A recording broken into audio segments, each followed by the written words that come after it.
మీరు చెప్పేది చాలా పాజిటివ్గా ఉంది. మార్కెట్ మీద ఎంతో కొంత ఫ్యూచర్లో మంచి మార్కెట్ ఉందని చెప్తున్నారు. ఇంకో భయం కూడా వెంటాడుతూ ఉంది, ఏఐ టెక్నాలజీ. అవునండి. సో ఈ టెక్నాలజీ వల్ల కొన్ని వేల మంది మళ్ళీ రోడ్డును పడే అవకాశం ఉంది, చాలామంది జాబులు కోల్పోయే అవకాశం ఉంది. కాబట్టి ఇది కూడా ఎంతో కొంత ఎఫెక్ట్ చూపించే అవకాశం ఉందని చెప్పి కూడా ట్రేడ్ వర్గాలు చెప్తున్నాయి. సో మీరు నాకు తెలిసి నేను చాలామంది చూస్తూ ఉంటాను, దుబాయ్ మార్కెట్ చూస్తుంటారు, సింగపూర్ మార్కెట్ చూశారు, యుఎస్ మార్కెట్ చూశారు. మీరు స్టడీస్ చేయడానికి పర్టికులర్గా అక్కడికి వెళ్ళి ఒక 2 months ఉండి అక్కడే అసలు అక్కడ మార్కెట్ ఎలా ఉంది ఏంటి అని చూసి వస్తాం. ఇదంతా వాళ్ళకి కొత్త టెక్నాలజీ మనకన్నా ముందు ఎప్పుడో వచ్చేసింది. వాళ్ళకి ఇవన్నీ చూశారు. ఒకవేళ జాబ్స్ కానీ కోల్పోతే అక్కడ ఎలా మార్కెటింగ్ జాబ్స్ కోల్పోయినా కానీ మార్కెట్ నిలబడింది. ఇక్కడ హైదరాబాద్లో అది పరిస్థితి అది కాదు, ఇక్కడ కొంచెం డిఫరెంట్గా ఉంటుంది. సో అక్కడ మార్కెట్కి ఇక్కడ మార్కెట్కి ఏంటి సార్ వేరియేషన్? మీకు అర్థమైందని చెప్పి అదే మెయిన్ ఏంటంటే ఏఐ టెక్నాలజీస్ వల్ల జాబ్స్ లూజ్ అయ్యే అవకాశాలు ఎక్కువ ఉన్నాయి. కాబట్టి జాబ్స్ లూజ్ అయిపోతే ఇక్కడ ఇన్వెస్ట్మెంట్స్ ఎలాగా, ఇక్కడ లిక్విడిటీ ఇదంతా ఎలాగా. ఆల్రెడీ టెక్నాలజీ బాగా ఉన్న యూఎస్ కావచ్చు, ఇవన్నీ చాలా టెక్నాలజీ, మనకన్నా పెద్ద టెక్నాలజీ ఉంది. కానీ మార్కెట్ అయితే పడిపోలేదు. కానీ ఇక్కడ భయం పట్టుకుంది ఏంటంటే ఇవన్నీ కోల్పోతే మొత్తం రియల్ ఎస్టేట్ పడిపోయింది అని చెప్పి జనాల్లో ఒక ఇది ఉంది. ఇది ప్యూర్లీ ఒక అపోహనండి. ఎలా అంటే ఒకప్పుడు ఇంటర్నెట్ లేనప్పుడు ఇంటర్నెట్ వస్తుంది, ఇంటర్నెట్ వస్తే చాలా మందికి జాబ్స్ పోతాయి అనేది పెద్ద పుకార్లు వచ్చింది. నిజంగా గడగడలాడే ఆ టైంలో. ఇంటర్నెట్ వచ్చింది, కొంతకాలం ఒక అనిపించింది జాబ్స్ లూజ్ అయినట్టు, కానీ ఏం లూజ్ అవ్వాల. ఎవ్రీబడి హ్యాస్ గాట్ మళ్ళీ మంచి ఫ్రమ్గా సెటిల్ అయిపోయింది, ఇంకా పెరిగినాయి జాబ్స్. అట్లానే Y2K వచ్చినప్పుడు మీకు అన్ని కంప్యూటర్స్లోనే వర్క్స్ అవుతాయి కాబట్టి తర్వాత జాబ్స్ ఉండవు, 2000 తర్వాత జాబ్స్ తగ్గిపోతాయి అన్నారు. అనేది తగ్గల, పెరిగినాయి. అట్లానే సాఫ్ట్వేర్ ఇండస్ట్రీ కానీ బాగా పెరిగిపోతే జాబ్స్ ఉండవు అన్నారు, అది తగ్గల, పెరిగినాయి, ఇంకా పెరుగుతూనే ఉంది. ఓకే, అలానే మీకు మనం ఊర్లలో వచ్చి మామూలు థియేటర్లో మూవీస్ చూసేవాళ్ళం. తర్వాత మల్టీప్లెక్స్లు వచ్చిన తర్వాత ఈ థియేటర్స్ పోతాయి అన్నారు. ఏం పోలా, అవి నడుస్తున్నాయి, ఇవి నడుస్తున్నాయి. ఇప్పుడు నెట్ఫ్లిక్స్లో అమెజాన్లో వచ్చిన తర్వాత ఇంక థియేటర్స్ మూతేయాల్సిందే అన్నారు, ఇవి నడుస్తున్నాయి. విషయం ఏంటంటే మనకి యాక్చువల్గా టెక్నాలజీ పెరుగుతుంది. టెక్నాలజీలో మీకు 2 ఉంటాయి. టెక్నాలజీని తయారు చేయడానికి వ్యక్తులు కావాలి, ఒక టెక్నాలజీ ఒకసారి రెడీ అయిన తర్వాత దాన్ని మెయింటైన్ చేయడానికి వ్యక్తులు కావాలి, అంటే టీం కావాలి మెయింటైన్ చేయడానికి. అలా మెయింటైన్ చేస్తూనే మళ్ళీ దాన్ని అప్డేట్ చేయడానికి మళ్ళీ వ్యక్తులు కావాలి. టెక్నాలజీ కూడాను మన మీద డిపెండ్ అయింది. టెక్నాలజీ ఉండొచ్చు, అఫ్కోర్స్ 10 మంది చేసే పని ఒక సిస్టమ్ చేయొచ్చు, లేదా ఒక సిస్టమ్తో ఒక వ్యక్తి చేయొచ్చు. కానీ ఇప్పుడు పని ఎలా పెరుగుతుంది, 100 మంది చేసేంత పని పెరుగుతుంది, అలా పెరిగిపోతూ ఉన్నాయి యాక్చువల్గా. సో దిస్ ఈజ్ వే అనమాట. అంటే ఇది టెక్నాలజీ అనేది ట్రాన్స్ఫర్మేషన్ అనేది మామూలేనండి. యాక్చువల్గా నేను సాఫ్ట్వేర్ నుంచి వచ్చాను, basically I'm software engineer masters.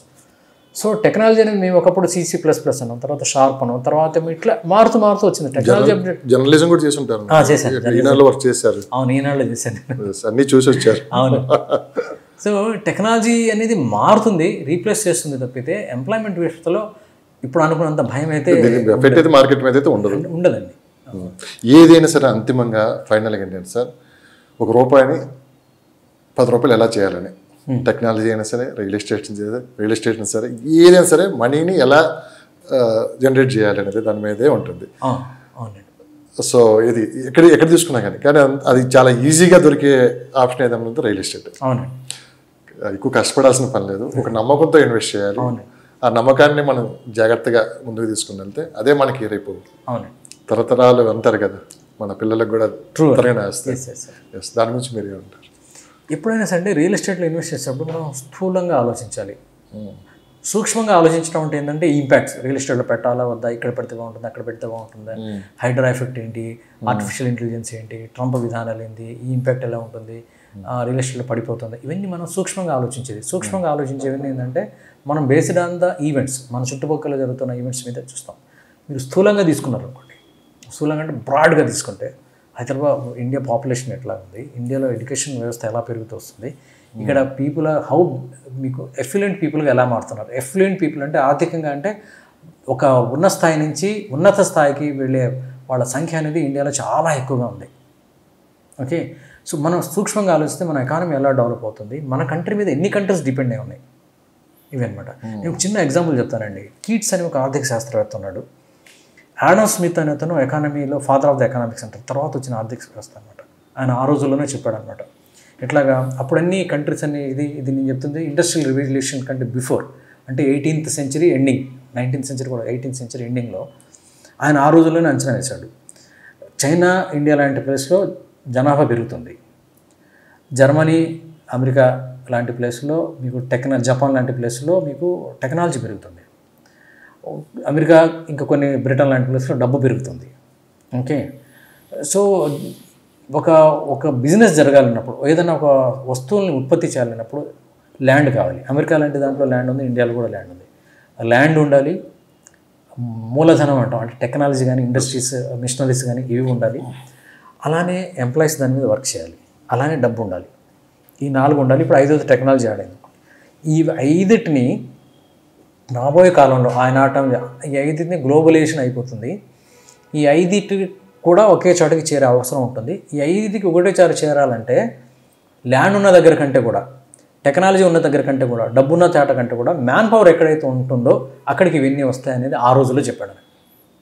అంటే మ్యాన్ పవర్ మన దగ్గరే ఎక్కువ ఉంది, ల్యాండ్ కూడా మన దగ్గర ఉంది, టెక్నాలజీ ఏముంది అడాప్ట్ చేసుకోవచ్చు. ఇప్పుడు మనం మన జీసీసీ ఉన్నాయి ఇక్కడ. జీసీసీ అంటే గ్లోబల్ క్యాపబిలిటీ సెంటర్స్ అన్నమాట. మీకు తెలుసా, ఇలాంటి పరిస్థితుల్లో కూడా ఒకప్పుడు 1200 నుంచి 1800 జీసీసీ మనకు హైదరాబాద్కి వచ్చింది. ఇంతకుముందు 1200 ఉండేది. ఈ 6 months కాలంలో 600 జీసీసీ వచ్చినాయి అనమాట. అంటే గ్లోబల్ క్యాపబిలిటీ సెంటర్స్. ఇదేంది, ఆల్రెడీ వెల్ ఎస్టాబ్లిష్ అయిన సాఫ్ట్వేర్ ఇండస్ట్రీ, అమెరికా కావచ్చు, బ్రిటన్ కావచ్చు, జర్మనీ కావచ్చు, వాళ్ళు ఇక్కడ బ్రాంచెస్ పెట్టాలని జీసీసీ అంటారు. అవి పెరిగినాయి, ఎంప్లాయ్మెంట్స్ కూడా పెరిగినాయి. ఇప్పుడు మనం 3 ఏళ్ళుగా వింటూనే ఉన్నామండి, సాఫ్ట్వేర్ జాబ్స్ పోతున్నాయి. ఏం పోవట్లా, జాబ్స్ పోయినా ఇమీడియట్గా వస్తున్నాయి, వేరే చోటకి వచ్చేస్తాయి. సో ఈ జాబ్స్ అనేది 3 ఏళ్ళ నుంచి అనుకుంటా ఉన్నాం, ఓకే సాఫ్ట్వేర్ ఇండస్ట్రీలో పోతున్నాయని. ఎక్కడ ఖాళీలు, మా ఫ్యామిలీలో చాలామంది సాఫ్ట్వేర్ ఇంజనీర్స్ ఉన్నారు.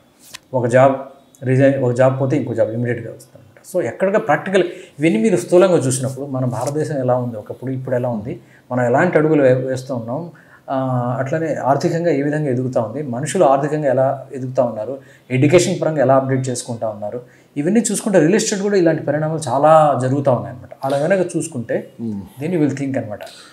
ఈ చుట్టుపక్కల జరుగుతున్న ఈవెంట్స్ని కన్సిడర్ చేసుకోకుండా చక్కగా ఎవరికి వాళ్ళు ఎక్కడ కావాలంటే అక్కడ ఇన్వెస్ట్ చేసుకుంటే అద్భుతంగా అయితే ఉంటుంది.